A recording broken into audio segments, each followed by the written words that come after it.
Hello there, and good afternoon, ladies and gentlemen. Welcome back for those of you who've joined us for the earlier session.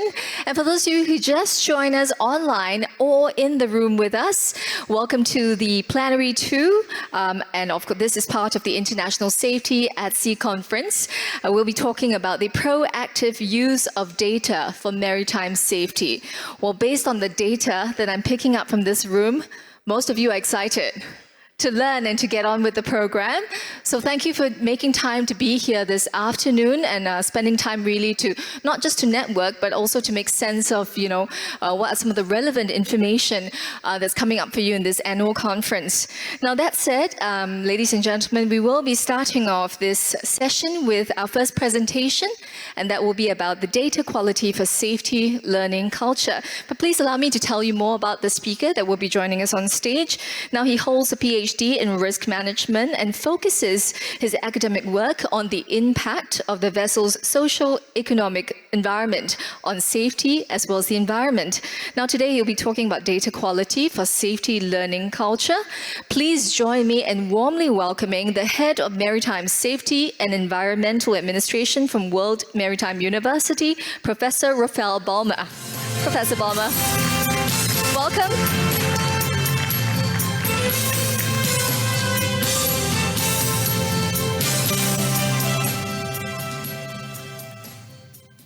Good afternoon, ladies and gentlemen. Thank you very much for MPA for this occasion to be able to speak with you. It's a great pleasure for me to be here. So I will make a small introduction about the problem that we have, how data is important for us to improve things, but also what is the situation today and how we can eventually improve through a project that we've done in the recent past. So first of all, I would just like to introduce very shortly what is WMU, very, very shortly. And I think the best person to introduce WMU is this gentleman, the Secretary General of the IMO, which is explaining that it has been a big step in his career to join WMU. And if anybody is interested in it, we're more welcome to open our doors. So now I will go to my presentation. Basically, I will talk about the necessity to have data in order to have a good feedback and eventually what I will call the feed-forward loops, and in order to have the improvement process. I will talk after about the current issues related to data collection at sea and the problem that we can have in the quality of data and what we get. And after I will talk about Safe Mode, which is a project that we have been running in the past 2 years with aviation partners. And it has been a very interesting cooperation between maritime sector and aviation partners to develop new ideas, new possibilities for the maritime sector. So I would just go through very basics, a little bit of maybe theoretical or unusual way of presenting things, but I just want to make sure that we are speaking the same thing when we are talking about data, about feedback, feed-forward. So you see this very small diagram on top right. I think for anybody who has a basic engineering background, it's super easy to understand. So we have a system. In order to have the system reaching what we are expecting, the output, basically we will collect information from the result of the system and use it as a feedback in order to orientate better the system. So basically we collect some set of data from the system itself, what it's producing, and here this data has been pre-selected, so we know exactly what we are looking for, and we will use it in order to feed our system. So for example, a set of data can be selected, can be the incidents, accidents, and how these incidents, accidents will support the adjustment of the system conduct. We can consider also some low intensity signals, such as near misses, and how all these near misses can also allow some adjustment of the system in order to have a better output, because we want to reach the output that we decided at the beginning. So why do we need this feedback? We need this feedback basically for information gathering in order to improve. That's quite simple. And we need also this feedback, and it's another very important reason, to learn. We collect information in order to learn what's happening, to learn the status of the system itself, but also to analyze through this learning and modify eventually and improve the operation of complex systems. Ultimate objective of any feedback is basically improvement. Improvement, triggering action, and improve the system functioning in order, of course, to reach the expected safety level, so which is our output. The idea is to have this long-term improvement, and this is why having a good quality feedback will definitely feed the long-term improvement of a system. It's a very powerful way of thinking any system conduct. However, we can say that there are some limitations. Some of the limitations, and the first one would be very much this kind of feedback mechanism is based on collecting data which have been first selected, so you know approximately what you are looking for. And this data may be a little bit limited in its significance in terms of safety. And it's also reactive, so you take the data after. Knowing that you have an accident and you are going to improve after the accident, it's probably better being a little bit more proactive. And this is what we're going to see a little bit afterwards. So you have the idea that you are taking information after, that also you are taking information of pre-selected data. Are you sure that the data set that you have been considered as relevant at a certain moment is still relevant for yourself in order to improve? Another issue is basically you don't very much question the big box that you have in the middle, what I call the system. You don't very much consider the system itself, its functioning, and how, over time, the functioning of the system, of a complex system, is also changing. And this changing may also affect the output. And it's not only by the conduct that you can basically reach your expected level, but it's also on how the system functions. And another element is if you want to have automatization of data collection and of adjustment of feedback, basically you need also to modify what is a qualitative phenomenon. Safety is qualitative, so it's something which is difficult to define per se, into a certain number of measures, of elements that you can measure. So you modify a quantitative phenomenon into a qualitative phenomenon, into a quantitative phenomenon. And it creates a lot of problems here about the relevance and the objective of the different data sets that you selected. Okay, feed-forward is something that most of the people are not very used to, but it's quite interesting because we are talking here now how we can anticipate the problem. And basically, we have the same structure. Of course, feed-forward and feedback are not exclusive. They can work obviously together. But here I just focus on the feed-forward just for you to understand what I meant and why is it important to have this idea. Feed-forward is basically the capacity to study how a system is working within its environment. So it's being able to collect information from the environment, which can be any form of information, natural environment. We are used, for example, for shipping to collect data from the weather forecast. So we are going to use this data in order to anticipate the problem. But we can also collect multiple sources of data from the environment, socioeconomic environment, political environment, in order to conduct better the system. So this is about the environment. And in addition to this, when we do feed-forward, when we're thinking feed-forward, we're thinking about the system itself, how the structure of the system is also affecting the output. So we integrate basically the functioning of the system before any kind of problem and trying to adjust accordingly the conduct. So the idea is very much to understand the environment of the system and also the system itself, how it works. Some will call it safety 2 in literature, is more known as safety 2. So the idea to do this, how to do that, is basically keeping a constant dialogue between the system and its environments. So studying in a qualitative way, more than quantitative here, but mixing different types of data in order to have a good view of what's happening inside the system and outside the system, in the environment. And it requires a good cooperation of the persons which are working inside the system, which are basically the operators, if we consider the system as the ship. The idea is to ascertain the conditions of the system. What are the conditions in the system that make that this system is working well, without risk, without problem, without safety problem?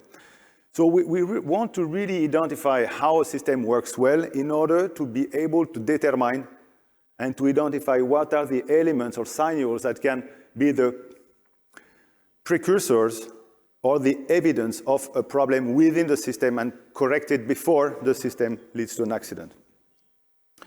So it's also identifying the different sources of disturbance outside and inside in order to be able to correct the system before the failures happen. So it's all the idea of being proactive. You remember before we're talking the feedback, it's after it's happening, we correct. And here's basically from the environment trying to predict what can be wrong.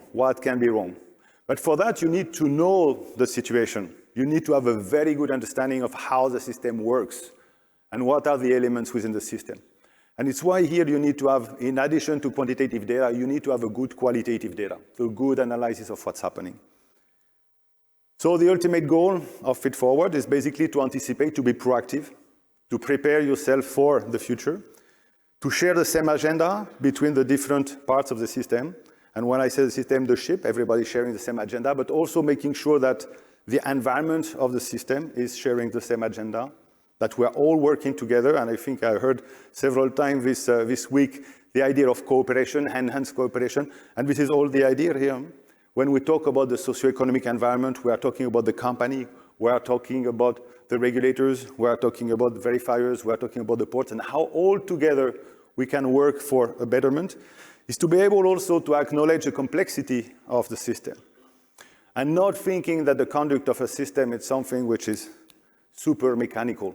We are talking about ships, which are socio-technical systems, and when there is a social dimension in any system, we enter in a complexity with an unpredictability, some unknown, and basically we have to manage this, and there is no other way. We have to understand there is a complexity, and instead of completely forgetting it, we have to keep it in our mind all the time and solve the problem and trying to address it. And of course, this is something which is always also questioning the system structure itself, how the system works. Who is inside? Who has been selected to work on the ship? What for? How many people, etc. So we have to understand the structure of the system and how it works and how to improve it. So the idea is very much with being proactive, but it's also being able to acknowledge this complexity of relationship. The complexity of the system itself, but the complexity of the environment of the system itself. So for that, it mobilized a lot of research capacities. And here we need to have also persons which are able to analyze the ship or any large system in a qualitative way and in a quantitative way in order to achieve the objective that you set. It's not only simplistic numbers that you will use as data sources here, it's a different source of numbers, but also different source of information, something that you qualify and not quantify. So you need this qualitative data approach and gathering at the beginning of it. And of course, quantitative and qualitative data participate in it. So I think I just give you a picture. It looks a little bit theoretical, I'm sorry. But I think it's important sometimes to set what we are doing and where we are going. And now I will come back to a very short thing and explain, look, I mean, if we want to have an appropriate feedback and appropriate feed forward in order to have a very good functioning of ships, in order to ensure that the expected level is the highest and it's going to work, basically we need to have quality data and reliable data. And here I will talk about something now in my presentation, which is very much of where we are in shipping. From a theoretical point of view that I had now, I just go through more what's happening today. I mean, do we have reliable and quality data in shipping today about safety? I will talk about some difficulties that we have today. First of all, you see there is a lot of, it's mostly from the Lloyd's list, but there is also some other sources. And in the middle, you see what is written. Nearly 40% of very serious casualties do not result in a flag state investigation being published. And in the same quotation, you will see, even the ones published are not always of the expected quality. I know the problem of casualty investigation is basically the capacity of the industry to collect feedback from accidents and to react. So when we don't have post-accident data, basically we're already breaking the capacity, the very capacity to feed our feedback. And I know that the IMO has been pushing a lot in the recent past with the Secretary General, and especially the Secretary General is really pushing still, I think, today in trying to have more and more casualty investigation done, completed at high quality level, but it looks like it's difficult. It's moving slowly, it's improving, because, I mean, if you look at the past literature within the last 5-6 years, basically there have been a small improvement, we can say that, but still a lot are missing. And this small extract, you can see it was from about 1 month ago. So it shows basically that it was yesterday. There is another problem in shipping. There is the quality of what a lot of companies are using in order trying to improve. What is incident report and near-miss reporting. And here we have a lot of qualitative research which has been done in shipping and around shipping, which clearly highlights a problem. We cannot very much trust what's happening. We cannot very much trust incident reporting. We cannot very much trust near misses. It's not very much reliable, and we have to take care of what we are using. Because, and here there is some explanation which have been done by some researcher, they said there is a gap. There is a gap between the ships and shore. There's a big gap, and there is a fear. And this gap is creating a misunderstanding, a mistrust. And this mistrust is having a lot of detrimental consequences on data providing to the company. And I heard, I think it was 2 days ago, and I think it was very interesting to have a CEO talking and explaining also there is also the role of education in the middle management. Because sometimes you have very good intention from the top management, but you have some layers in between from the ships and the top management intention, which are not always working well. And there is a lot of education here, a lot of understanding, mutual understanding to do in order to improve this quality of reporting. Here I'm talking near misses, but there are other things. Here is a problem of basic feedbacks on hours of work and hours of rest. There have been a lot of work done since 1990. In 1990, the first evidence of the big problem of fatigue in shipping has been just after the Exxon Valdez. The Exxon Valdez highlighted that the third mate that grounded the vessel had only 4 hours sleep and 1 or 2 hours nap during the last 24 hours. And it has been the beginning of the problem of fatigue. A lot of things have been done, but we still see a problem. We still see a problem not only related to the fatigue, but also to the recording of hours, according to STCW and MLC 2006, which are supposed to provide a feedback to the company about how to adjust it. But if these very basic records are adjusted, forged, in order to comply, there is always justification for that. Basically, we enter in a problem here. We enter in a problem of feedback mechanism. Do we really know how many hours people are working on board ships or not? Do we know it? Do we have a clear understanding of it? Everything that have been provided in the literature, in the scientific literature, tends to consider that there is a big problem here. And we are now trying to quantify it, and we are working with some researcher at WMU, try to quantify it. Our first evidence demonstrates that since the first quantification of the problem in 2006, we are about basically the same figures today. Nothing very much changed. There is some other problems. You see, at the beginning, I was highlighting the problem of the reporting of the data reporting from the flag states, okay, with the casualty investigation. After it was about the seafarers. The lack of data quality from the seafarers. 2 different examples, near misses, incidents, and rest hours. Of course, there are many others, with just 2 selected ones. And now there is another problem. And here it's a more specific problem, is on container. On the container segment. We have a very big problem of data and data quality in the container segment. These are some of the examples. So you have an example from the IMO about the inspection of IMDG, showing that in average between 10 to 20 or 30%, I don't remember all the figures, of IMDG containers, declared IMDG containers have a problem. And we know that there is only a very limited number of ports in the world which are doing a lot of inspections of IMDG containers. So this is also by itself a problem. We see that major accidents, everybody has the unmemorate engine, but we have also in Bangladesh during early this year. We have in many places, we have chemical spills, we have a lot of problems related to containers and mismanagement of containers. A lack of quality of data of what you transport really in the container. And of course, we all know the problem of fires in container ship.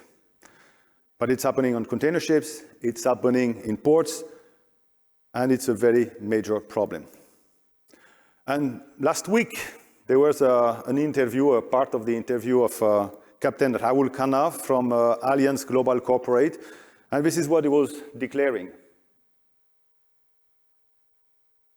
I just let you reading it by yourself. I think it's quite interesting. After that, I just made a small calculation. 5% of containers may contain undeclared, may consist of undeclared dangerous goods. 5%. 5%. So I made a very small calculation. 4,000 TEU container ship, you have 200 containers on board that certainly, most probably, or may consist of undeclared containers. 200. On a 20,000 TEU ship, you have up to 1,000 containers. And I just made, after doing that, I had the information about how MPA, how many containers MPA is doing, and I made a rough calculation, very rough. We're talking about 3 million containers passing every year in Singapore that may have undeclared dangerous goods. 3 million. So this is what we have the magnitude of the problem. Is it new? No, it's not new. Here I give you on the screen on the left side, this is a paper I wrote in 2013 and highlighting this problem, 2013. It's 9 years ago only. And it's still going on. How can we have any form of risk management without a data quality? And here, in the container business, I think it's very serious. It's very, very serious. So in consequence, when we have this level of questions about the data quality in the shipping industry from everywhere, I give you a few examples. It's not one segment. We have problem of flag states, seafarers, problem also of cargo. How can we have feedback mechanisms that works? If the data input is just like questionable, how can we have feedback working? I don't know. How can we have models? How can we model safety? How can we have risk analysis without this quality of data? So in order to discuss this problem, I've been engaged with some other partners in a project, an EU project, Safe Mode, very big project, with many partners, but I would just highlight the partners on the right, and you see that we partnered, the lead partners were Eurocontrol, Deep Blue, and WMU, and we worked together. Eurocontrol and Deep Blue are very big aviation specialists on human factors, and for Eurocontrol, you probably know this is the ATC in all Europe, so it's a very big organization, and we work together.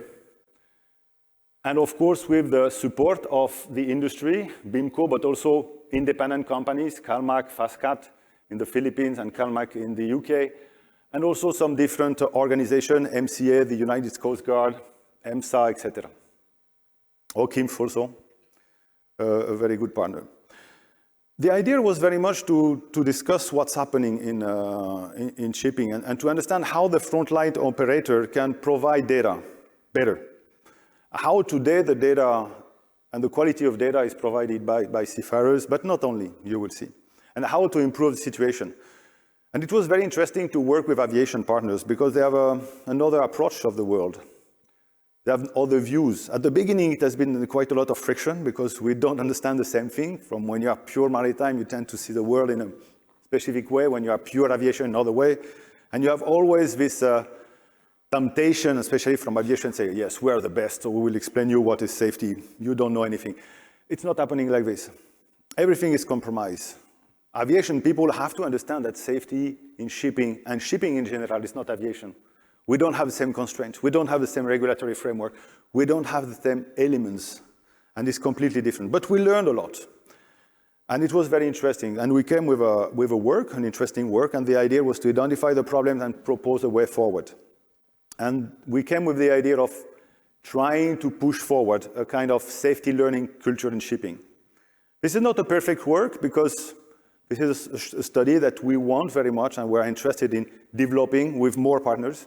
Here you see we had several shipping companies and trade organizations, but we would like to expand this discussion beyond what we've done.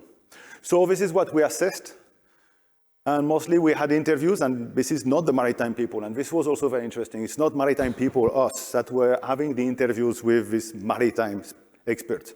It was the aviation people having interviews with the maritime expert. Of course, before we discuss, we establish vocabulary, I would say a kind of taxonomy to make sure that we understand each other and they understand what the aviation people are talking about. And we investigate all these aspects: investigation, reporting, what keeps a vessel safe, and we try to understand what's happening here. And we arrived to a situation, what was necessary very much is we need to have a cultural framework change.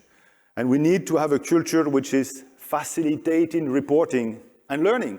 Because the idea of reporting is not just to report to put on your wall and have to have nice paper on the wall. It's not the purpose. The purpose is to learn and improve.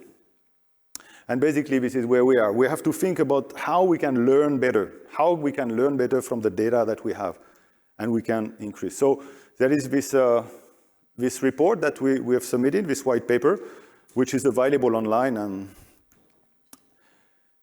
so the idea is very much and the conclusion of this paper is to say, okay, what we have to do? We have to choose learning over blaming. And you cannot have both. It's one or the other. It's mutually exclusive. If you blame people, you will have no learning. That's very clear. So stopping this learning culture, this blaming culture that we have in shipping, trying to understand what's happening, because we all benefit from learning. And it's only by learning that we can improve, we can better the situation of safety. And for that, if we want to learn from blame, we have to build trust. We have to build understanding in order to improve operational safety. We have also to obtain accurate and consistent understanding of the critical factors. And in order to have this understanding of the critical factors, the only person that can provide this information, the one which are working on ships, not the other ones. They are the ones facing every day the danger. They are the ones facing every day the difficulties of the operation, the challenges in cargo operation, and also in navigation.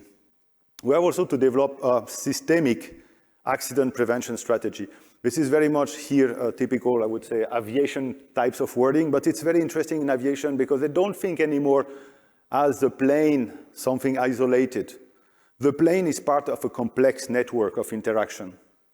The plane is just one element, and if you want the plane to be safe, basically you have to ensure that the airport is safe, that every single player inside the airport is participating in this safety. So it's a game which is considering the ship within a bigger system, which is the shipping system. For us, it will be the ports, the legal authorities, the flag, etc., etc.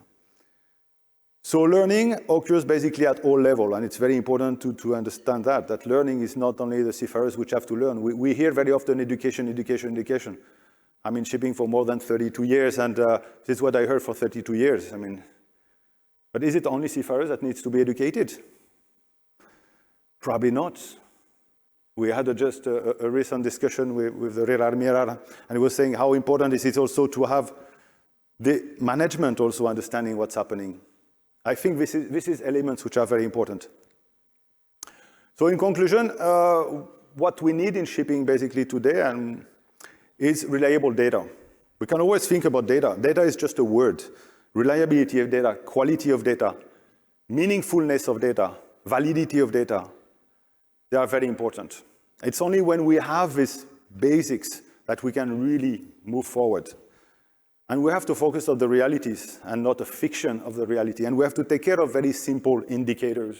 An indicator is just a reduction of the complexity of a phenomenon. And if you reduce too much the complexity of the phenomenon, you forget that behind these indicators, there is a complex phenomenon. And there is work realities. We have to support very much qualitative research to complement just numbering. We have to learn and not blaming. We have to build trust. And we talk cooperation, very important. We have to develop this systemic approach, which exists in aviation for a long time. So learning is everywhere, and it's very important to identify the problem before imposing solution. We cannot impose solutions, simple solution, let's say, more training for seafarers without identifying what is the source of the problem. Is it really the training, or is it something else? And what it could be if it's something else in the understanding. Training can do, but not all. And here, this is just a trust loop, which is a kind of extract from a recent publication which is saying, if you want to trust, you have to consider the people as solution. You have to focus on relationship, on trust, on psychological safety, on speaking up culture, very important, speaking up, being not afraid to speak, not afraid to be blamed if you report something which is not expected by the management of the ship or the management on shore. And from this, we can have a better data flow, a quality of data flow, and we can move forward. Thank you very much. Thank you very much, Professor Baumer, for taking us through and, of course, helping us once again relook at some of the ingredients on what it takes to build a robust learning culture together, which, of course, doesn't look like one size fits all, but there are also common threads, as you can see, working with humans. We do need to have psychological trust. And that said, we move to the second presentation today, which is about the future of maritime safety. Now, a bit of background about our speaker coming on stage. He started his career at Emerson in 2014 as Vice President of Service Delivery for the Maritime Business Unit, very on time, and he was instrumental in the launch of Emerson's high-speed broadband service Fleet Express, launched in March 2016. And here with us on stage, please welcome Senior Vice President of Safety and Regulatory, Emerson Maritime, Mr. Peter Broadhurst. The stage is yours. Thank you very much. Thank you for that kind introduction. So yeah, I'm the last speaker, so I've got a real honoured spot. And thank you very much to the MPA, and thank you for everybody for staying in the room as being the last speaker. I'm sure there'll be a great panel session after this. As you heard, I'm from Inmarsat, been with Inmarsat for 8 years, but I'm not here to talk about Inmarsat. I've got my kind of I was an ex-radio officer, I was at sea, so I support a lot of charities in the maritime industry, and I'm actually on the board of the WMU in terms of the work they do. I think it's fantastic for our industry. So I'm here to really represent our industry, and I've heard quite a lot around the way we go forward. So I hope we're all here to actually move the safety level forward, and that's what I'm trying to do with my presentation here. So it will be a little bit educational, entertainment, and perhaps a little bit controversial in some of the topics that I bring up. But it's all in the basis of collaboration, because we heard that. We have to collaborate. As an industry, we've got to move forward, and we've got some very big topics that we have got to cover. And safety, I believe, is one of the most important for this industry to really be sustainable in the future. So the first thing I'd like to talk about is our report that we just released just recently. It's called The Future of Maritime Safety. And in that, there's some maritime data from Inmarsat around where all the distress messages occur. So each year, since I've been there, and previously before that, we do an annual report. We say to IMSO, who audit us, these are the number of distress every year. IMSO put a paper into the IMO. These are the number of distress every year. We report it. I don't know why we report it. I don't know what actually happens to it. It gets noted. But each year, there's about 750 vessels that send a distress. It's about the same. In COVID, it went up to 800 and something. And read the report. I won't spoil it. It's a great report, you know, and I won't spoil the ending because you're going to read that. It's like a little book. But it's not all about Inmarsat's data either. There's a number of contributors to that from different aspects of the industry, and I'll talk about some of the topics that they cover as we go through it. But the reason we've done this for the last 2 years is actually to get that data out there. Because we have some data. You know, why is it we have the same number of distress calls every year? Roughly the same number of distress calls. So in the report, we've broken it down by the type of vessel, where the distress were, and you can see the majority of distresses are around the coast, so we close waters. These are coming over Inmarsat services. I haven't got anything to back this up, because quite a lot of the distresses that are sent as undesignated distresses. They don't say whether it's fire, don't say whether it's a listing or a grounding or anything like that. They just say it's undesignated distress. And I'll get onto the distress phase a little bit later. But the idea is We've got this data. It shows what's happening in the industry. Why aren't we using that data to improve it? Why aren't we collaborating with that data? Because I have this data now, I could name the vessel, I could name the owner of the vessel. I don't do that. In the report, it just says, this is the type of vessel. This is the flag of the vessel it's got there. But what it does show, I put the age in there, because it does have some correlation to the age in terms of the number of distresses. But this is data that we have. And building on the last speaker, Al's speaker, you know, I submit this data, Inmarsat submit this data. It's not checked. There's no cross-correlation or anything like that. It's the best data we have. We do it every year. But this is like shipping. A lot of data is gathered and presented, but it's not used. So collaboration, we have data. Everybody has data. Let's try and use it to actually move forward. So, on that basis, if you're in shipping, well, actually, if you're not in shipping, then you shouldn't be in this room because you've wasted the today. But if you're in shipping, you'll be aware of this comment, which is fantastic. It really is a great statement. It's nothing to do with safety.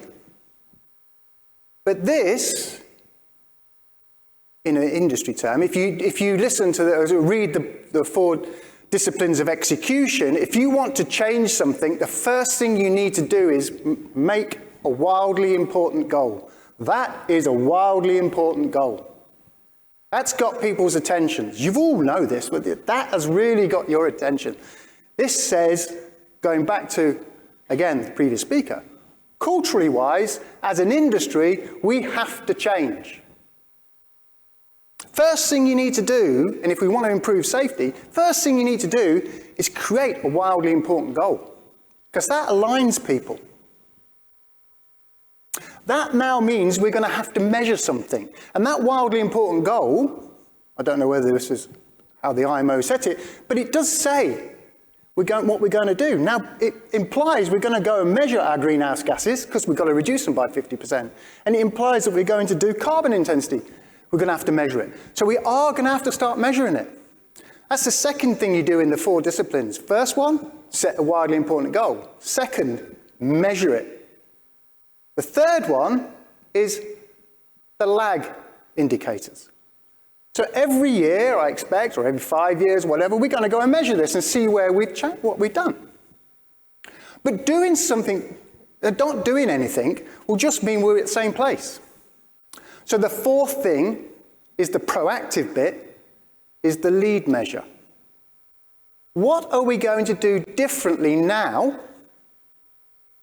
going forward, that's going to generate this? That's the important thing.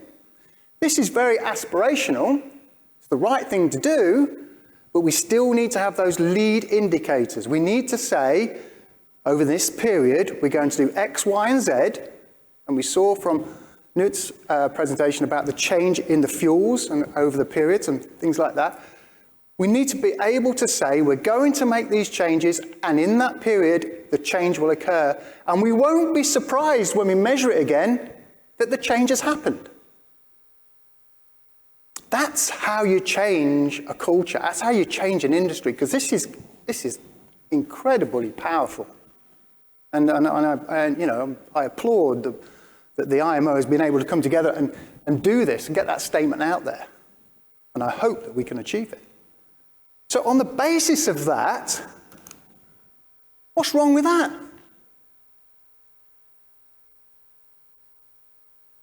We've just woken up to greenhouse gases. The last 5-6 years, it's kind of been hype, it's been driven, and we got there. Shipping's been around for 2,000 years. Why haven't we got this wildly important goal of reducing the number of fatalities? Why don't we really even know the number of fatalities? This is not poke at the IMO in any way of such a form. I'm just saying, as an industry, why aren't we saying this? Now, don't get me wrong, there's some fantastic initiatives going out there from countries, from industry groups, from individual shipping companies. Don't get me wrong, but they're doing it not as an industry. They're doing it what's right for them. We need to pull the industry, because if I was a seafarer and I saw that statement, I think, that's a great, they're looking after me. They really are looking after the way I'm going. That's fantastic. And it's about the sustainability of our operations, because we need seafarers. There's no doubt about it. So that's what I'm saying is, we have the data, we're going to have to measure it, it's out there, let's clean it up. Got no problems with the previous speaker's statement about the quality of that data, but by using that data, we can really make improvements, if we want to. And that's a question for the panel, really is. So then I want to come back to this reactive or proactive, the lead or lag. Because in the report that we generated, there's a section in there from Graham Henderson, who has an initiative called Together in Safety. And he makes a statement: we don't have accidents at sea. We only have incidents. Because we've been at sea for so long. An accident is something that's a surprise. Groundings, fires, we've had lots of them. Why have we not learned from the past? Going back, again, the previous speaker. Why have we not shared that information sufficiently to prevent this stuff? Now, things do change. I know container fires are, we've always had container fires, but they're more prominent these days, and lithium-ion batteries and all those sort of things. But the reality is, the majority of the things that happen at sea are predictable. They occur time and time again. We are not learning. Again, back to my previous speaker, a lot of links with my previous speaker. We've got to learn from what is going on. And we've got to then use that learning to create the lead, so we can start reducing these things. We seem to accept the status quo. We seem to accept the number of casualties that went up last year, the number of vessels that we lose, the number of fatalities that we don't really record, the number of suicides that we don't really record. Something's wrong, in my opinion. And I'm quite happy to be slapped down by anybody who's out there in that respect. But I think we've got to start gathering that data. We have to have some way of bringing it together, knowing what the true picture is, and then using the evidence that we've got to create those lead indicators that give the cadence of accountability, that are predictive, that we can put in place that will actually improve the safety level in our industry, as well as just in a fleet or in a company. I haven't got the silver bullet to do that. These conferences are fantastic for promoting it and bringing it forward, but we do need to make sure that we drive this through. Or next year, I'll report the same number of distresses. So let's go on to that. 2 definitions. The Maritime SAR Convention, a distress phase. As you can see there, the main bit there is the person, vessel, or craft is threatened by grave and imminent danger and requires immediate assistance. Somebody sends a distress from a ship, that's what they want. Requires immediate assistance. The alert phase is a situation wherein apprehension exists as to the safety of a vessel and the persons on board.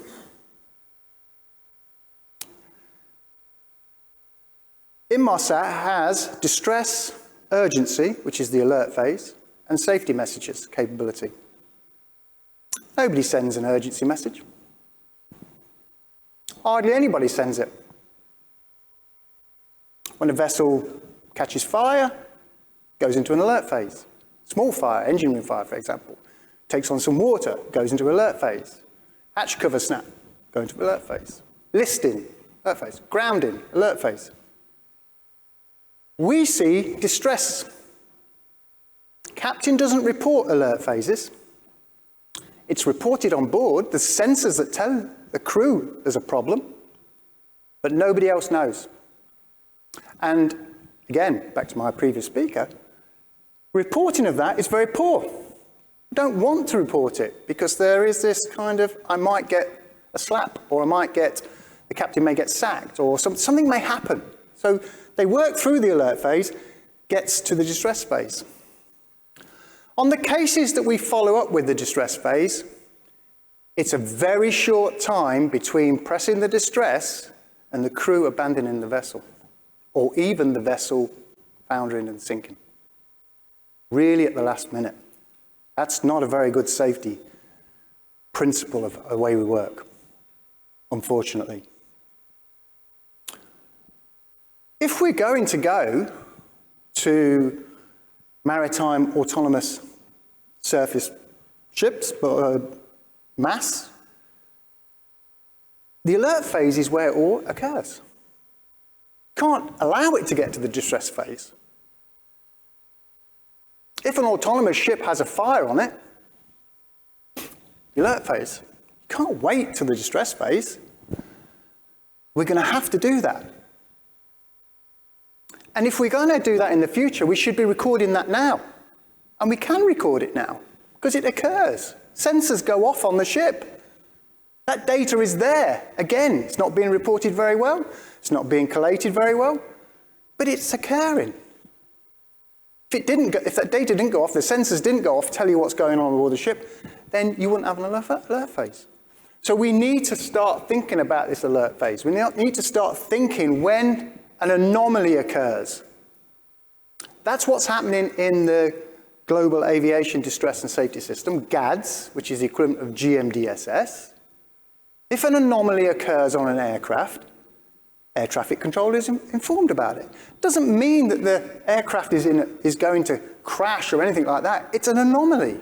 It's something that's wrong. It's an alert. We need to start working in that alert phase and bringing that information back and doing something about it, because we can learn from that.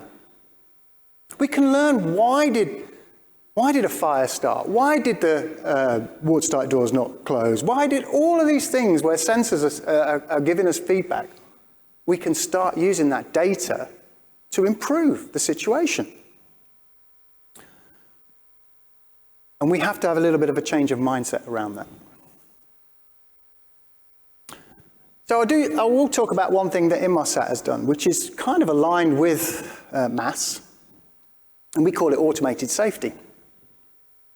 So everything that I said about that, fire alarms going off, ship listing, etc., all of that data is fed into currently the VDR. It's captured by the VDR. Stored inside the VDR in case the vessel sinks. And then we can go and collect the VDR and get the data. Okay, so all the data is there, but we're not actually going to use it unless the vessel sinks. So we put a little server in parallel with the VDR. And we take all the data before it goes into the VDR and store it in our little server. And because it's a little server, we can run a little bit of software on it. So we can work out predictively what's going on. We can see the alarm as soon as the ship starts to list, or we can see alarm as soon as the fire alarms go off.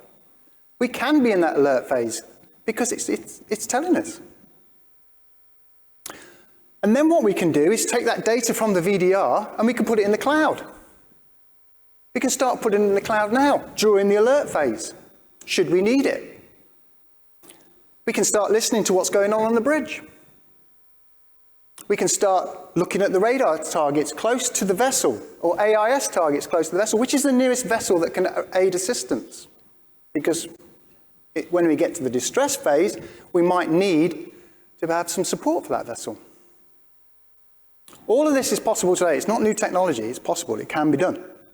Automated safety, as we say. But what's happening here is the sensors on board the ship are being reported at the same time as are being reported to the captain.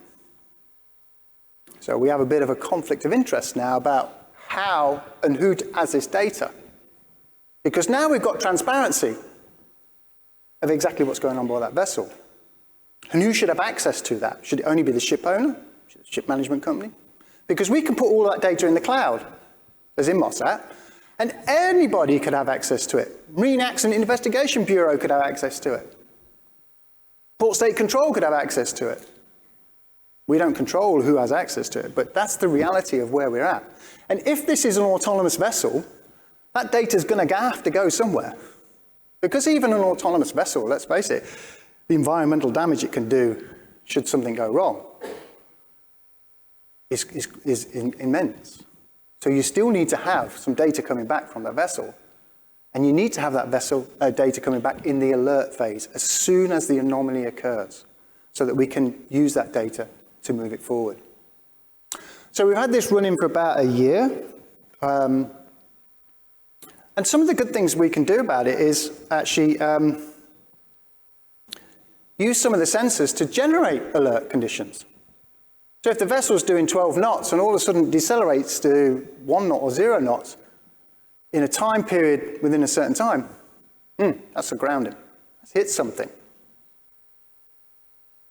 Simple logic. No reason for that. If a vessel lists and stays at the list, that's an anomaly. Shouldn't do, it should come back. But if it's staying at 30 degrees list, we've got a problem there. The crew are going to be running around trying to solve the problem. But the sensors actually said, we've got a problem. Let's let somebody know about it. Let's gather that data. Why did that occur? There's so many things like that that we can use data for. But it does mean that we're going to have to clean it up, make sure it's right, and who's going to use it? So it's definitely, technology is the enabler, not necessarily the solution. We've heard that about putting the internet on ships and opening up that source. It enables things, but you've still got to have some controls in place. But this is, I think, the direction that we need to be going in. As an industry, getting the right data, sharing that data, anonymizing that data if necessary, like we have done in the Maritime Safety Report, and then collaboratively, we can really make an impression and drive the safety up. That covers everything I want to do. It's a bit controversial. Don't get me wrong, this industry is doing a fantastic job, and this conference is brilliant about raising the level of safety. But we do need to go to that next step. And we really do need to look after the seafarers of the future and ensure that they have a fantastic and promising career ahead of them. That me, as an old guy, is going to help them do that. And that will be with your collaboration. Thank you very much. Thank you, Mr. Broadhurst. We're going to invite you to remain here on stage as I show you to your seat for the panel discussion.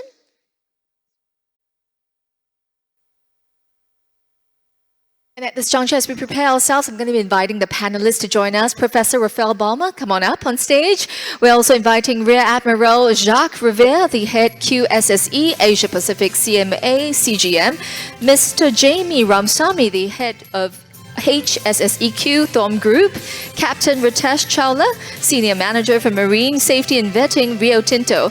We're also very pleased to invite our moderator for this segment. He is Captain Vibhas Graj, the Director for Safety and Training at Wallam Group. Welcome. Yes, a round of applause. Thank you very much, ladies and gentlemen. And as you've heard me share previously, you can participate in this. All you have to do is scan the QR code that will be appearing on the screen or in the chat box if you're online with us.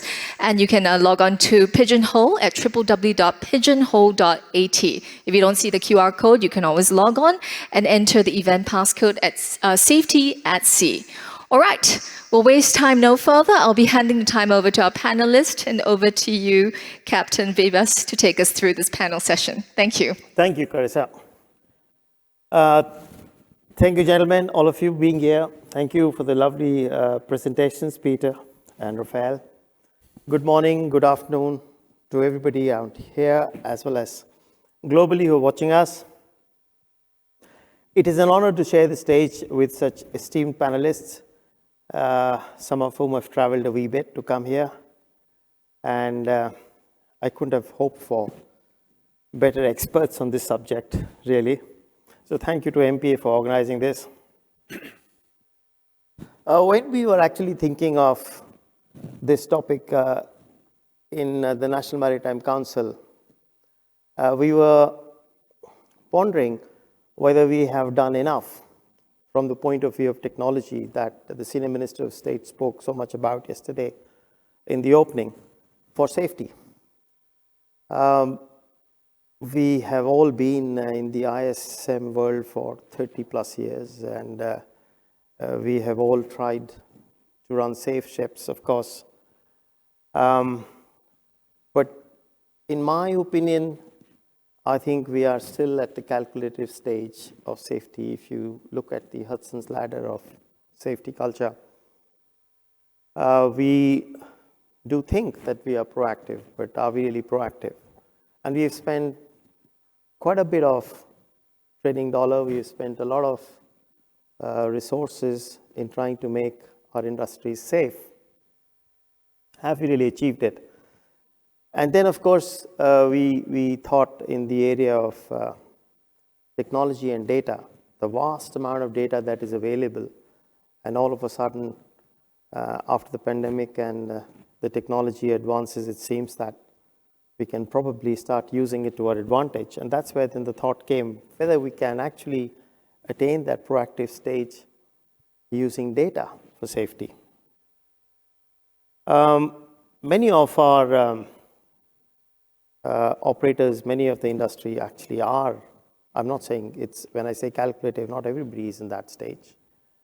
We vary from reactive to proactive at times, varies from operator to operator, from culture to culture. But I'll come around with the panelists later on to get your views on that. Historically, we have analyzed a lot of lag indicators, as Peter said in your presentation. But are we actually converting them to give us the benefit as proactive lead indicators? And these days, safety professionals have so much more data than ever before that it is really hard to see the wood from the trees.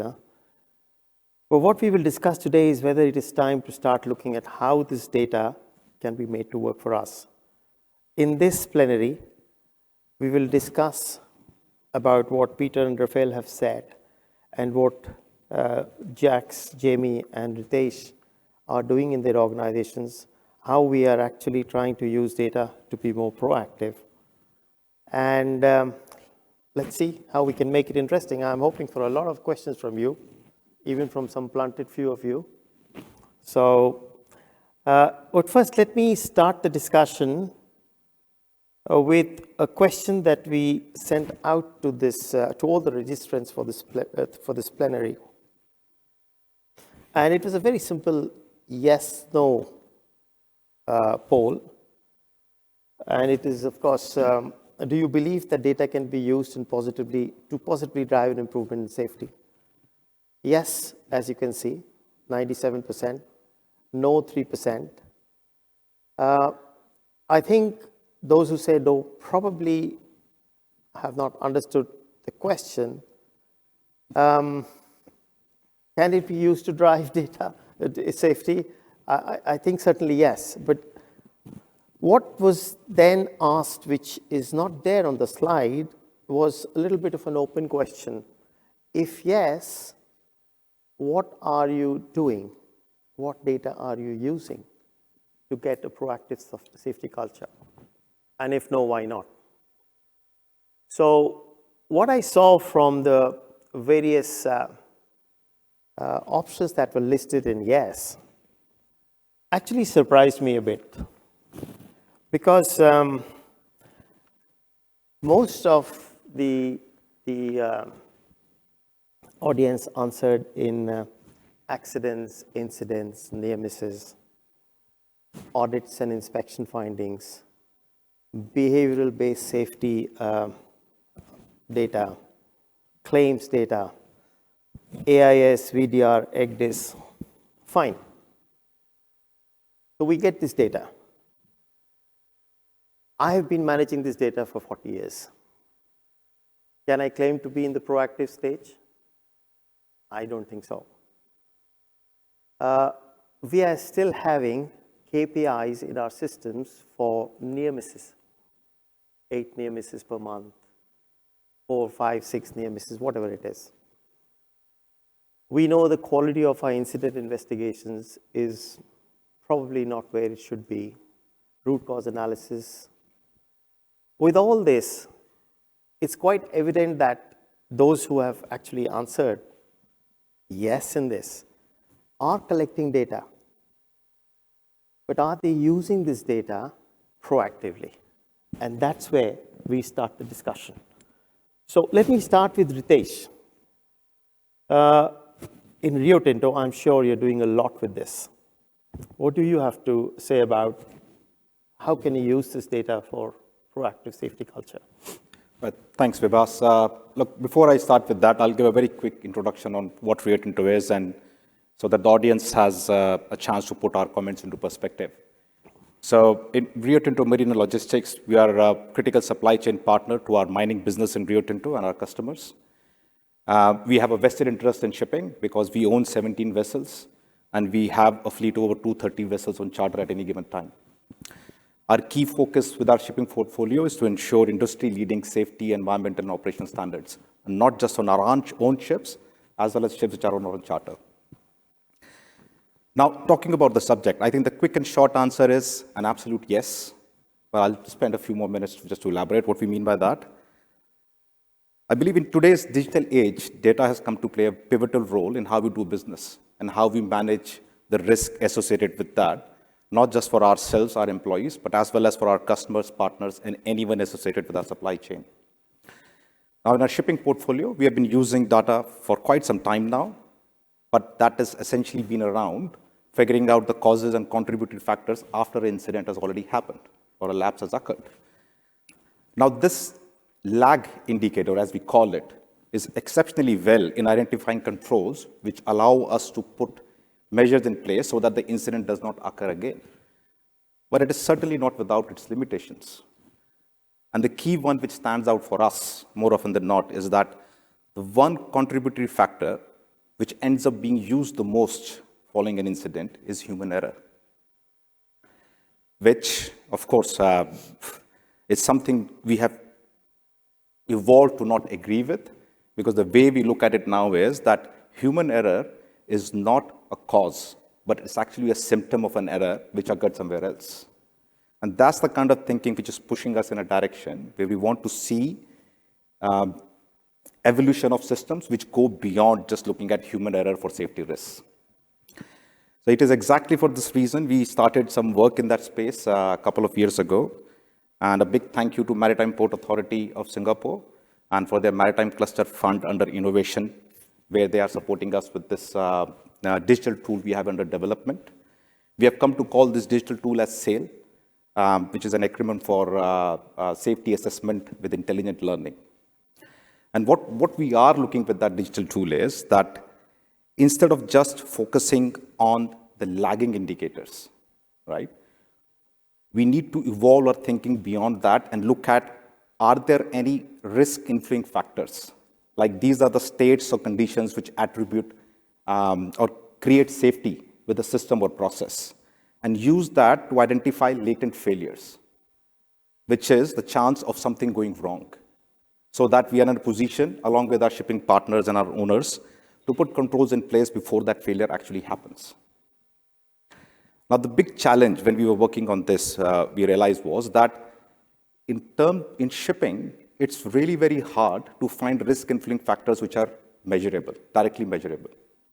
And thus, the need to start thinking about and evolving into a stage where we are able to identify variables and indicators, which then can give us an indication of something is going wrong, and which we would call as leading indicators. So it's still under evolution. We are discussing with our partner owners. We are learning from them how they're going about it. We certainly see a number of owners who have evolved to a large extent in that space. They're using data very well, not just utilizing it, but as well as capturing it and putting it into perspective, and then creating feedback and controls, where there's a large number of owners who are on this journey and looking at that. So we're collecting all of that information, other feedback, and trying to put into perspective in this tool, SAIL, which we are developing. Thank you, Ritesh. We'll come back to the human error side, which you said is a symptom and not a cause. But Jamie, you are in a similar position as I am in a ship management business, and we know the data we collect. Do you really think that this answer justifies what we are trying to explore here, that this data which we are collecting is being used proactively for a safety culture? I think how I would view it is that most of the maritime industry to date has been collecting, for the most part, all of the types of data that you have pointed out. And what we do with it is we process it manually and we try and reflect on what's happened, okay? What COVID has shown us for the most part now is that you are able to actually increase that volume of data, not just the historic evidence of what has taken place, either from an incident or an accident or like a near miss, but which starts leaning more into the Internet of Things that, say, Peter's talking about, okay? And what we've started doing and what we've started looking at and started to try to think differently at Tom is where we are now trying to look at data as a means to try and predict what's going to happen next. Because let's be honest with ourselves, the volume of data is impossible for any single man or woman to process in real time to be able to take risk-based decisions properly. And I think everybody who's indicated yes sort of feels that. There's that embedded willingness to realize and embrace the fact that everything that we collect needs time to process, and it needs people or machines or software to help us analyze it and support our decisions in a far better way. And we've been collaborating with one of the local universities here to be able to try and take all these data points, both the historic lagging, all of the environmental factors, which Peter has been describing, in addition to some of the social factors, such as like the crewing demographics, in addition to other things, and to try and actually see, are there correlations between what has happened previously and what we are seeing now in the future happening, or as it's unfolding? Can it support us in our decision making to actually ensure that we are able to take a vessel from point A to point B safely for both the asset and the crew? Are we able to become more efficient at doing it as well? And we're seeing that, yes, there is a tangible benefit. Though it should be highlighted that correlation does not equal causation. So you should take that with like a pinch of salt as well. It's really important that the people involved in this collection of data and the analysis of data and the processing of data are the people on the front end who actually understand what the real life situation is. Engagement with the superintendents, with the crew, the frontline people at the sharp end of the spear who are taking these decisions themselves are involved in this.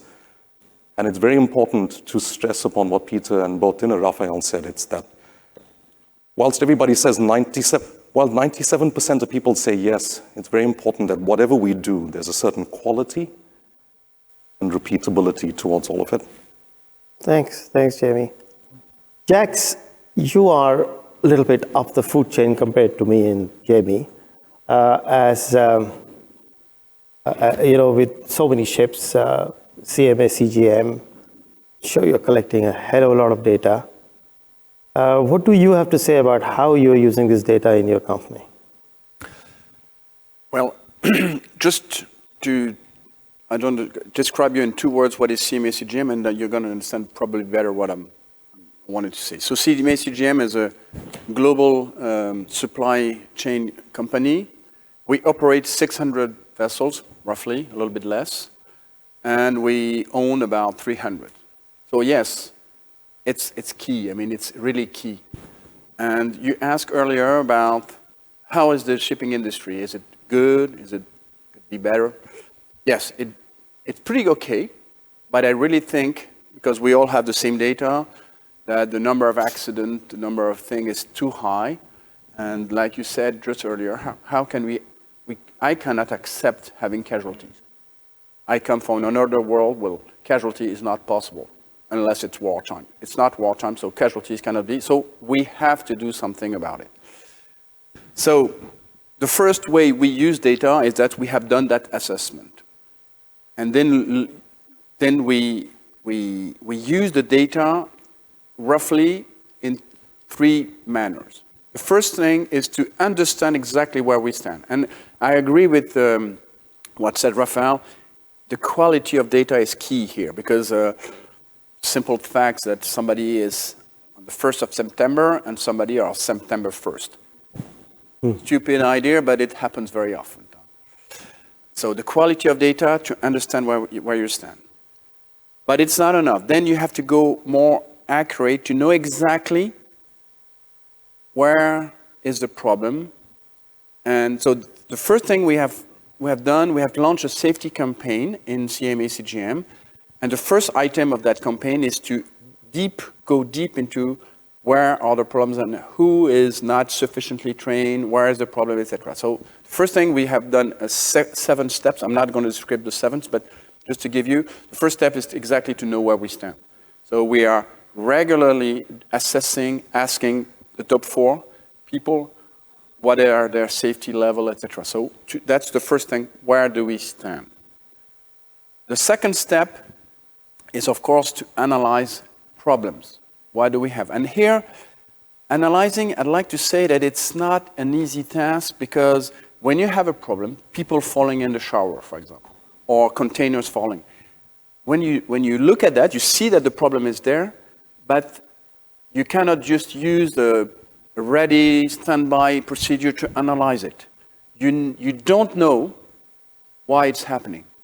And sometimes it can be because of lots of you have to have access to a lot of data that you don't even know before if it's useful or not for that particular problem. So you need to have the data, and then you need to analyze it, to go. And for example, for people falling in the shower, is it because of the time of the day, moment of the day, the sea state, a combination of two? Not that easy. So it takes time. The third thing we have seen is that, of course, we have to improve the system, we have to improve the material, probably changing some things, adding new materials for firefighting, probably having additional tools to be able to extinguish. But also, we need to change the culture. So changing the culture, we have done roughly 3 things. And I'm going to explain you where data comes into it. The first thing is, of course, changing the culture is not just for the sailors. From the top management, from the bottom, completely to the last sailor. So the first thing we have done, we have launched a program where it's a safety training and involves not only sailors, but people ashore, including from the high top management about that safety culture. It's a 2-day program, but it's really, I think it really opens the eyes of everybody. And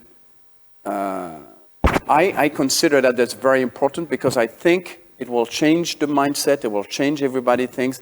Probably when a line manager will think about pushing a master to take risk, he will think about 2 seconds, maybe it's not a good idea because he has probably got a little bit of culture. So the data, how do we use the data in that particular case? Of course, we look at this, does everybody have followed the training? That's very simple. The second thing is we train the sailors. So we are training on 2 aspects. The first is firefighting. We have launched a program where we have extra firefighting training period. And I have to say that we have one data that showed it's pretty efficient because one master who had done the training a few weeks before has been in a situation a few weeks after where he had actually a real fire on board, and he said, thanks to that training, I've been much, much more efficient. So again, when you look at the data, has everybody been trained, how long, etc. You mentioned another fact about not blaming, etc. So we launched another program about BRM, Bridge Resource Management, and there we're trying to focus on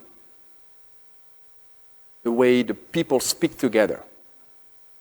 Again, the data here is to improve we look at all of that. Let's go back 2 seconds to the firefighting. The firefighting, there's an additional output which is very useful, is that we have all of these reports. With all of the extra reports, we can see trends. We can see, okay, all of these trainers, all of these sailors, now they realize this, we don't have this, well, this is missing, etc. So we take all of that, because of course, when it's one guy saying, I'd like to have this, not enough. But when you have all of that, and we analyze it, and then we say, okay, I think that this is really something missing, and we have to go, and we have to acquire additional competence, additional system, additional thing, and that's another way that we use data. And the last thing, the way we use data, of course, there is a feedback, to share that if the trend is going in the right direction. And the last thing is, of course, we try to give as much information to everybody. So the accident, you mentioned the accident. We have decided to open much more the analysis of accident. Of course, we remove the names, etc. Again, no blame policy. And here so first we do that, and second, we look if it's used, because it's nice to put people on site, but if nobody reads it, there's a problem. So to be sure that the people are reading it, and if they don't, is it a bandwidth problem, or it's just that they don't care, or it's just that they don't understand, or it's just that they don't have time? So, and then we dig into it and we try to go further. And I think, in my opinion, it's going to take years before we can improve. Of course, because consistency is very important. But this is the way we use data, and I think we're at the beginning of a long journey. But I hope that in a few years we'll have the global, the first indicator, LTI or something like that, dropping, at least across. Hope so, Jax. Thank you. Peter, the problem that I think we have, at least in my opinion in the industry, is that we are not trained to sift through data. We were talking about qualitative and quantitative data, Raphael, and we have a lot of qualitative data which may not be of good quality, which maybe we can sift through that, but we cannot convert it to the quantitative data. We cannot actually decide what is the data and how to use it to generate those leading indicators, right? How do we get over this problem in the industry?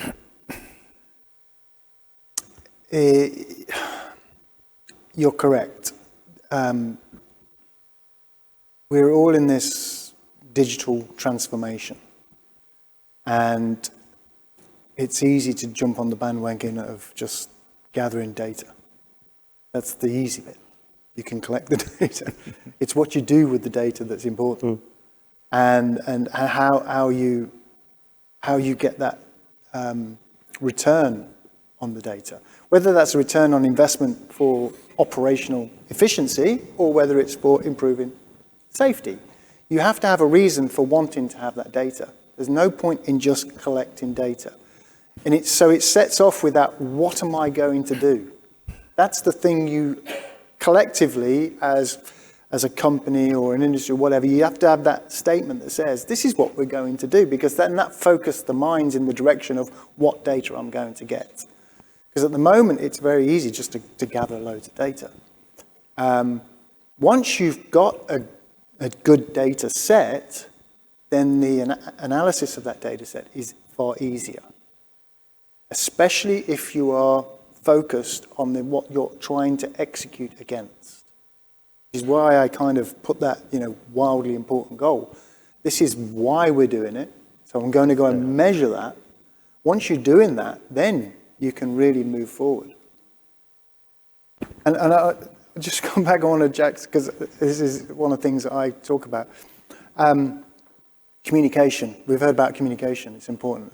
I am not communicating at the moment. I am broadcasting. Yeah. That's the reality. If I say to this audience, this bottle is full of water, I have no idea whether they know they've taken that in. That's not communication, that's broadcast. Sending a message out or putting a report out or anything like that is broadcast. If I asked everybody in the room do you understand this bottle has got water in it and it's full, and I want you to put your hand up, and people that put their hand up, I've kind of communicated with. And that's an important aspect of what we do as well. Because once you've analysed all the data, we are talking about people. And you need to get that through to them. So I would say we need a little bit more diligence and focus around what we're taking that data for to begin with. Thanks, Peter. Let's go into the little bit of the fuzzy side of things away from data for Rafael and touching on the human element issue. There was a nice statement on your slide, Rafael, that is people as a solution. Takes me back to what Professor Decker from the Griffith University keeps saying, that as long as you see people as a problem, you will not have any solutions to good safety culture. So you have to see people as a solution. And in your safe mode report, you have said that just culture was a destination for the shipping industry, but it seems like they gave up, right? Now, we know it's law in aviation, and we keep comparing ourselves to aviation industry, which is good, learn something, but why can't we go the just culture way? And isn't that the reason that we are still struggling to have good reporting? It's a very tricky question. Thank you very much. First, I will come back a little bit to the journey to safe culture in aviation. I think it's important to understand where it's coming from. Basically, in aviation, when there have been a lot of development, first in technology and after in human factors, there were still missing parts. And it's where they started to come to the idea of just culture. With the idea is you don't blame, you don't fire people like for a small mistake. And all the idea was, what is most important? Is it firing a person and not learning anything, or it is systematic learning? Because if you start to fire anybody after any small mistake or whatever mistake, basically everybody will be afraid. And this is probably where we are in shipping. There is a tendency of not speaking up. And the idea very much for the aviation was to say, okay, how can we open the people to say things? And the way was to establish this idea of just culture. You can say, you can report whatever mistake you've done at work, we are going to analyze it. It doesn't say that for certain mistakes you are not going to be accountable for. It doesn't mean that, and we have to make sure just culture is not completely so simple. It's a little bit more complicated than it looks like, but the idea very much is what is important as an organization, as a system, aviation. We want to learn. We always want to learn because we want to make sure that all ships or planes are always safer and safer and safer. So because they decided to shift the problem from blaming people or the problem are the people, they said, no, what is really important in all this discussion is to collect information, is to learn, and this is a learning process. And when we started to work with with shipping, but with this idea for aviation, because as you mentioned, in aviation, in European Union, it's law, and basically you cannot avoid the idea of just culture.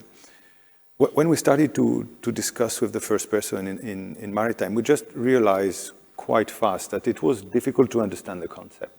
There is so much the habit of blaming, but there is not only this, there is also the problem related to investigation leading to looking for responsibility, the role of the crew member in case of accidents and how it will be incorporated in a legal dispute, and all these elements that made most of the person very uncomfortable with the wording and the pure approach of the aviation industry. And because we were still thinking that the basic principle, which is learning, is very valid, we also modified a little bit the idea. Said, look, we understand just culture may be perceived as in aviation, and something that you modify the responsibility regime of the system and probably putting the responsibility of a casualty differently as it is today, and probably completely modifying how the ship owner's liability can be engaged or not. So it's very deep, in fact, and this is more about the problems related to the legal aspect that started to fear quite a lot of partners that we had in the maritime.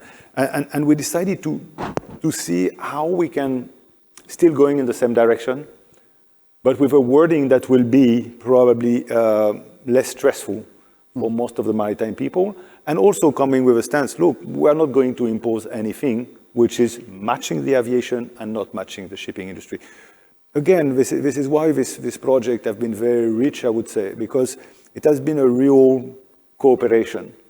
I mentioned to you at the beginning, the aviation partners, we are the best in the world, et cetera, et cetera. But, and we moderated this very much. We said, look, we have to understand that safety of any sector is an historical construction. It's not something which is coming like this. There is no receipt. It's completely integrated into the social dynamics of the sector itself.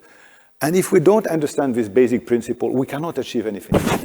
And the idea that we can take receipts from here and put them there, it's not really clever because it doesn't work very well. I like very much the beginning of what you were saying. You said, we are here for decades in the ISM era, and nothing looks very much improving. And I think it really shows what I was explaining.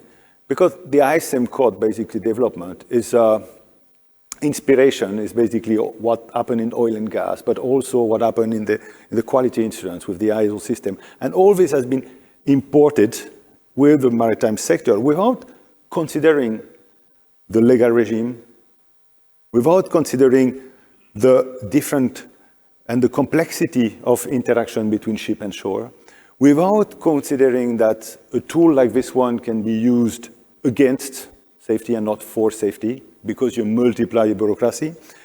And I think all these elements have not been captured properly. And when the translation has been taken from oil and gas, it became something very difficult to manage. It's not unusual at all in any shipping company, especially big ones, and I work in my time in very big ones, to see that the ISM code represents between 5,000 to 10,000 documents. I've changed once from a company to another one, and the handover was 2 days as the shipmaster. And you are supposed to know the ISM code of the company in 2 days. How can I read 10,000 documents? Just, is it humanly possible? So after we can talk about violation of procedures, but do I know that the procedures exist? So what are the very purpose of these procedures? And today, when you look at the ISM code is becoming like a Google system, that you have a huge number, volume, which is, it's a search engine that you have inside. And if you look to sometimes some very interesting, and I've done that a long time ago on one word, which was bunkering procedures. And suddenly I had 5, 6 different bunkering procedures, right? Saying contrary to the other one. And I can understand also from the safety department that it's super complicated to manage. It's super complicated to manage because you have this multiplication of elements. But sorry, I'm moving from the topic. Thanks, but that brings me to, and I'll take some questions from the audience, and it brings me to an interesting point, which is standardization, right? So when it comes to behaviors, recently we have started moving towards standardizing the competency frameworks. Industry bodies have launched these frameworks, and we are trying to implement them. Can we do something like this for data? I will read the question. How does the industry aim to standardize data across so many incidents and so many companies? Has any shipping company or service providers solved? Let me see if it's coming up on the screen. I can't read the full question. Regina, you have to do something at the back. Yeah, there it is. Solve the issue. I'll repeat. How does the industry aim to standardize data across so many incidents and so many companies? Has any shipping company or service provider solved the issue? Who's the professor amongst us? Oh, Professor Baumler. Only one. We have a Peter, maybe. I can I could take that. Look, and it's certainly a very pertinent, interesting question, and I must admit one of the biggest challenges we face as charterers, and which is a lack of a singular taxonomy for data access in the shipping industry, and especially, if you don't mind me saying that, across the bulk sector, where we have our biggest exposure. And why it is very interesting, and just reflecting back on Jack's and Peter's comments earlier, that this data does exist. And one example that comes to mind is incident investigation. Now, more often than not, any of you here who have done incident investigation, right? So at the end of it, and if you put some more time into it, you can start seeing early warnings, which if detected earlier or picked up earlier, would have prevented that incident. Now, these early warnings could be seen as leading indicators in hindsight. So that information does exist. It's just a matter of creating a methodology wherein that data is able to be captured, maybe like a digital tool. And that's where our motivation is on the work we are doing on SAIL, is to create a predictive model which is able to use leading indicators and predictive data to create outcomes and help us look beyond human error as the risk, as the safety risk. But look, it's a big challenge. It's not singular. There's no single solution. Like we at Rio Tinto are trying to do our part to create something, but we can't do it in isolation. So we work very closely with our owners. We reach out to the industry, and in fact, we have embarked on a number of programs within our organizations that designated owners, where we invite owners to come with us because they are the experts in running ships. We just own 17 ships. We don't run ships ourselves. So we need the input from ship managers, owners to come and help us define that system. And we are taking them with us on this journey. And then, again, just to reflect, there are other issues when you start talking about creating a single classification or standard. And the one that really stands out for me is subjectivity. So it's like we are all made up of our own personal experiences and preferences, which is good to have. But it is good until a certain extent. But if you allow it to go out of hand, like I'm talking about, you have all this data, it crunches and it gives an outcome. But you still need a person at the end of that outcome to read into that data and decide if the ship or a manager or an owner or the set of crew are they sitting at a high risk level, the chances of something going wrong. Now, how do you address that subjectivity? And that's something which we have been discussing for a while now. Obviously, one way to addressing the subjectivity is to have a uniform checklist or a uniform set of questions, which obviously, given how wide apart the industry is, and if we just reflect upon the ship owners themselves, like each ship owner or manager's way of looking at data, assimilating it in terms of safety and acting upon it, is a reflection of how their safety management system evolved over the years. And that is for one reason we rarely do see two systems to be similar to each other. So you have to respect that. So that is certainly going to be a challenge, to have a uniform checklist or a uniform set of questions. The other avenue could be to have a classification scheme, which allows you to read the information coming out from a number of checklists and inspections, vessel inspection reports, pilot reports, PSC reports, owners inspections, charters inspections. Our seafarers go through a number of inspections, so all that are coming out. But the challenge with all the inspection reports is that they are usually written reports with non-conformities or observations at the end of it. They don't necessarily give you indicators. They don't necessarily give you information which can be contributed to use as leading indicators. But then if you have a classification scheme where you're able to catalog and categorize all that information coming and put it into a system, then yes, you're leading somewhere. Then you're looking at creating a classification and getting some outcome out of that.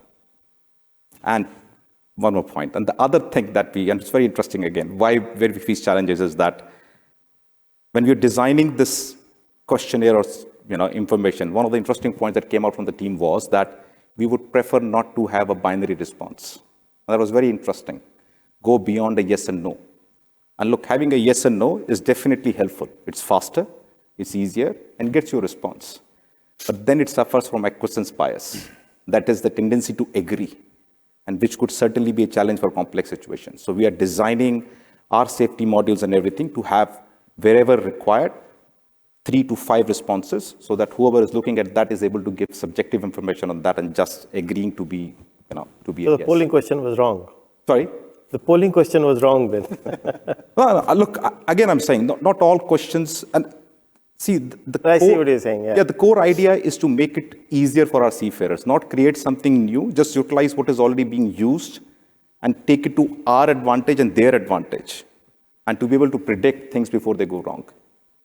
Okay, let's get to the second question from the audience. This is for you, Professor Refrain.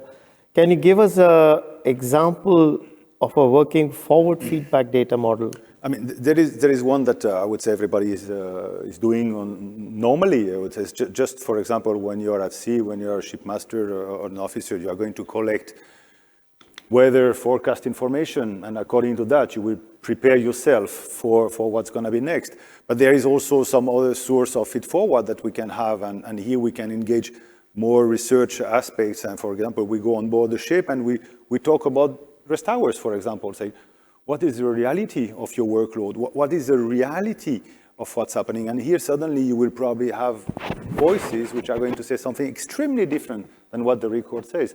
And from that you can say, aha, here, even if I don't have incidents, even if my records looks nice outside, I have a fatigue problem and I can identify it. And here, because I can identify it through a proper qualitative research, I can here start to move forward and be proactive in order not to wait that the fatigued seafarer is going to have an accident for himself or going to damage the ship, but you can move forward. So that's very much the idea. Thank you. Peter, the next one is coming up for you, and as soon as I get this thing going. How can we, as an industry influence, work better with the IMO to set ambitious, committed targets to drive safety? Question, can we have it up on the screen, please?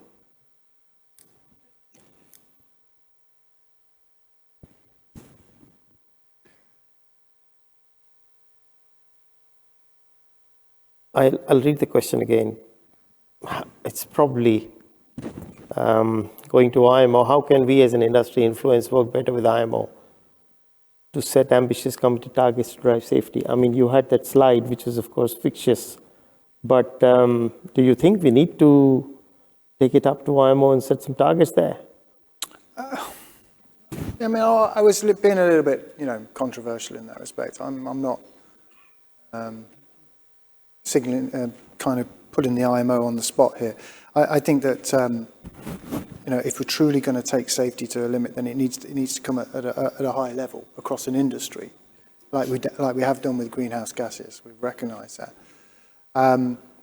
But to me, the main thing from my perspective is that influencing the IMO. We're all influencing the IMO. I guess just hearing what's going on. And you have your member state to put it through, and you have your industry bodies, and they can all put their opinion in there. It's decarbonisation is going to be at the top. Unfortunately, that's the way of the world. But safety isn't going to go away. And going back to the question here, probably the last question, that we haven't got all the data. There's more out there, to be quite honest. 40% of the reports aren't actually being filed. We're not seeing the full picture. And so it is a big issue, and it is complex, it's volatile, and it's uncertain, and all those sort of things. But it doesn't mean we shouldn't be doing it. That's, we can't just say, well, okay, it's tough. We'll accept the status quo and move on. We have to keep the individual things going, and conferences like this do bring it to the fore, and we need to keep pushing safety for sure. And at some point, I believe there will be this kind of data will come together in the right format, and we'll be looking at some of those top key indicators around fatalities at sea, casualties at sea, and we will have a better way of moving forward. But it will take time, and data is going to help us do that. But let's stick and be focused about what we actually want to achieve here. Okay, we are running out of time. I've got a last question with the maximum votes here. For some reason, I don't see the questions coming up, but I'll read it out. What do you mean by improving safety? What type of events do you think need improving? Is it small finger cuts or the outlier high impact incidents? Who would like to take this? I mean, it's talking of safety culture, yeah, Jax? Yeah. I'd like just to come back 2 seconds from the previous question about the data. Can we harmonize? Can we have the same data? To a certain extent, I think we can. But imagine we do. We have, I don't know, 100, 1,000, 1 million type of data. Do you think that life can be analyzed only with a certain number of elements? I don't think so. So I think we can go very deep, but if we want to go, especially in investigation or things like that, you will need to go data, and that data you don't even know before, and probably you will have future systems, future situation that you don't even know, that you don't think about the data now. So I think that we can harmonize the data pretty far, but there will still be a lot of things that you cannot harmonize because you will need the data on a particular case, maybe just once. Once, yeah. Okay, to that question, the simple is both.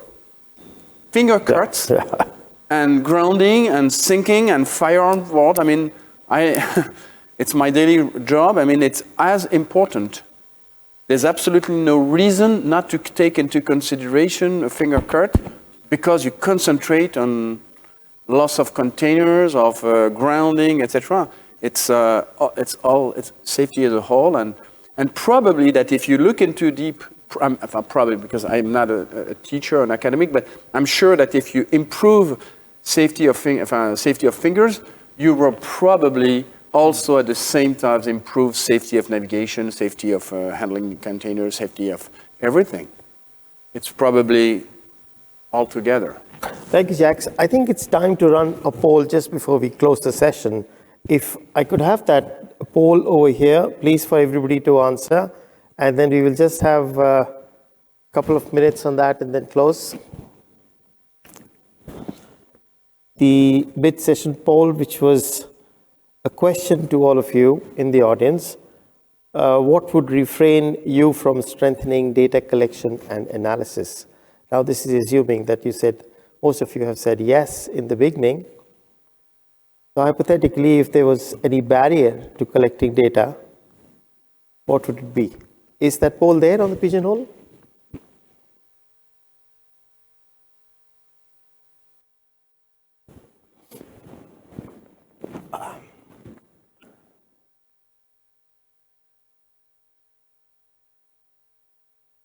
Yes, I can see it. Here we go. No, it's too hard to read.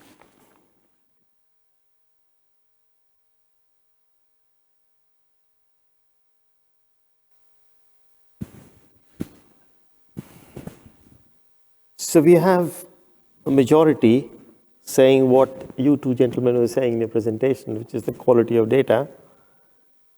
And we have lack of dedicated resources, which I think is a case, which I asked a question on that. But leaving this poll on the screen, I will start from Raphael, your side now, and give you gentlemen to say something in closing. And as the time is clicking on, let's keep it down to a minute or so. Yeah, I think it's interesting to see that there is this shared idea that we have an issue in terms of quality of data. But it's also very interesting also to see that, because I'm just want to add like lack of dedicated resources with missing expertise.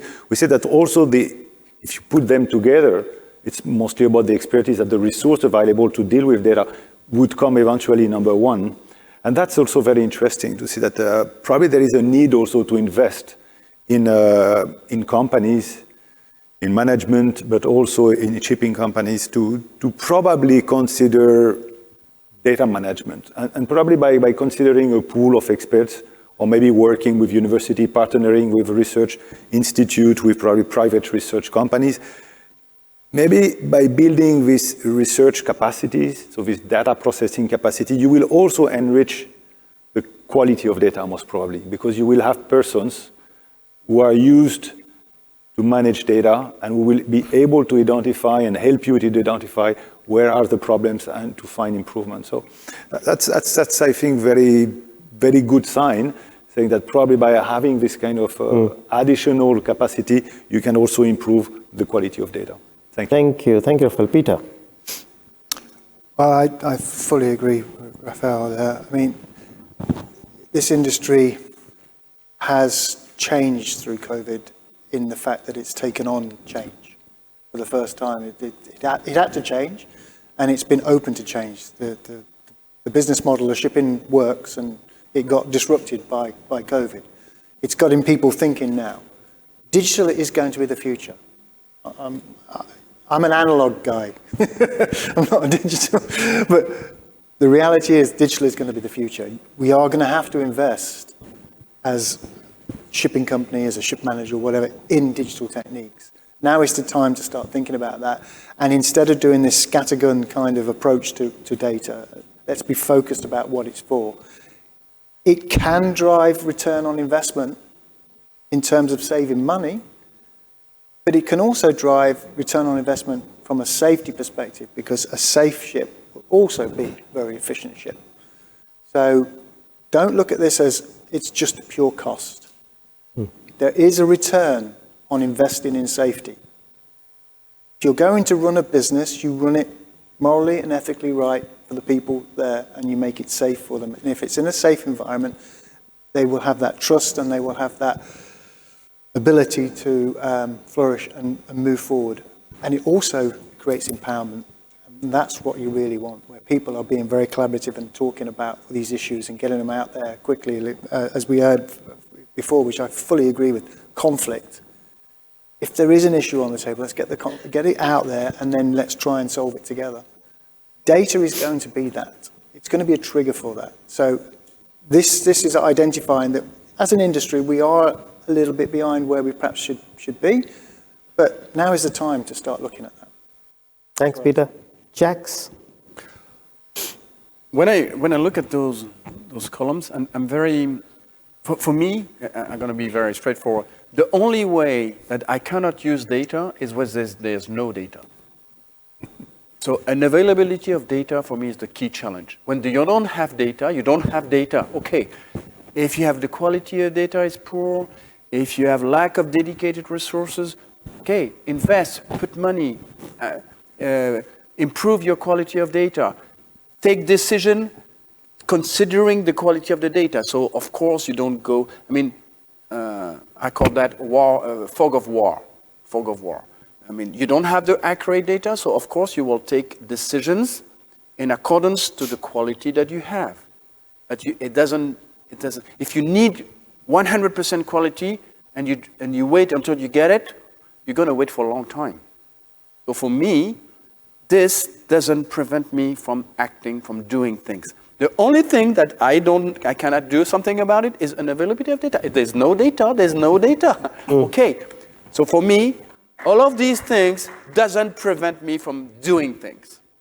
Thank you, Jax. Jamie?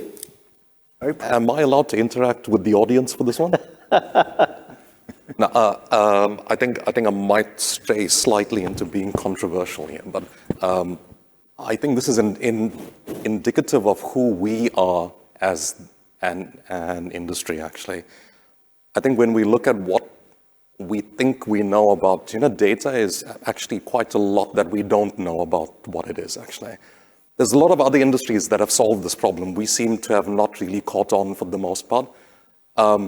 You asked a question earlier with regards to having the volume and being able to identify what you shouldn't do, how to clean it, and things like that. You can go into IHS now, you can download all 55,000 vessels, you can go and look at all of the owners, and you can clean it all in maybe 10 minutes and analyze it in 5 minutes using the software that's free to download off Google as of today, okay? You don't need to invest anything. If we as an industry want to really tackle safety, and we were talking about this earlier, it's an attitude change. It's an attitude change from the very top all the way down to at the bottom. If we as an industry all agree that we're doing safety not for uptime reasons, but altruistic reasons, then this can be solved overnight. No problem. It's not about the quality of data or the lack of dedicated resources or anything like that. We don't need regulators to be behind us because we are very good as an industry of just complying. And this entire panel is about proactive use of data. You don't need a standard to be able to tell you where the floor is. The ceiling is up to you. You can raise yourself to how you want to be. And I think the main thing that I would probably like every single person here to actually think about when you leave this room is that you are like the leaders who can drive this forward. It's difficult for us as an industry to actually try and solve these problems internally, but for the most part, we can outsource it. There's a talent pool, at least in Singapore and various other maritime centers in the world, you can tap into these knowledge bases to help us solve these problems that you've directly interacted there for cost-effective and extremely timely in a manner. So I think we as an industry need to pull ourselves up for the sake of wanting to do so, not because somebody told us to. Thanks, Jamie. Ritesh, quickly. Yeah, thanks, Vibhas. I think in terms of what work we are doing, I would personally very much resonate with quality of data. But where I would disagree is that more often than not, quality of data is associated with what has been reported or not been reported. But I so much agree with what Peter said in his presentation that I think it's about time with the kind of technology and tools we have available at hand with AI and algorithms that we need to move beyond reporting. And reporting is essential. It's very important, but also looking at capturing data. That how well are we able to capture and predict outcomes? And put all of that into perspective and help our seafarers, help our people who are on the front line, who are actually facing those challenges in preventing them into going into silly situations before they become a criticality. And I think that can only happen if we all think about this from the scenario that people are not, in fact, people are the creators of safety and not the sources of error. Thank you, Ritesh. I think we're running out of time. Let me close this. The good news is that cost is at number 3, not on the top of the list. The bad news is that it is not at the bottom of the list. It is at number 3. So if we are considering costs as a factor for not using data for proactive safety, I think we should go back to the Senior Minister of State and tell him to change his speech, because that's not going to happen. Now, at the end of the day, data is an enabler, guys. It is just going to enable a proactive safety culture. A safety culture is not going to be created by data. You have to use it to your advantage. Are we proactive? And this is where I think we are running before we can walk. In a room full of seafarers last week, when I asked this question, 75-80% of them said we are proactive. But when I showed them the incidents and all the recurrences, it got changed, reactive, calculative. The most important thing about being proactive is not to have recurring causes in your incidents. Now, go back and look at your history of incidents in the last 2 years. And how many times have things been repeated? And then answer this question, are you proactive or still reactive? Now, when that question comes into mind, then you start looking at what are the ways where we can actually change this. And that's where this question came up in our council.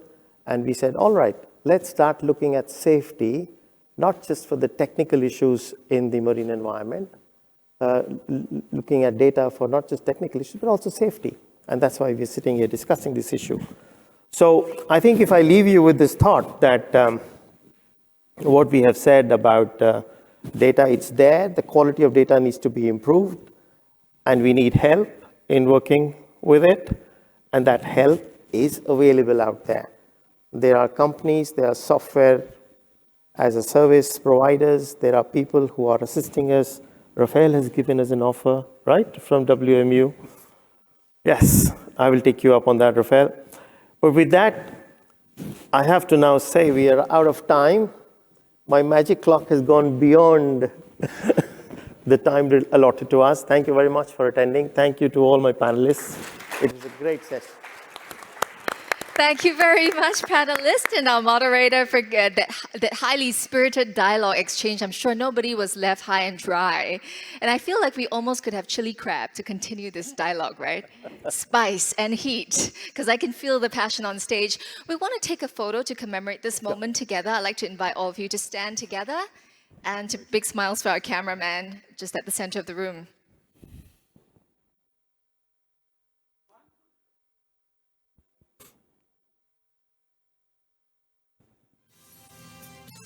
Thank you. Thank you very much, gentlemen. And to all ladies and gentlemen, put your palms together and give us a warm applause if you really enjoyed the panel and our presentations today. We hope that you've got as much value and enjoyment from being here in the room as much as we've enjoyed hosting you.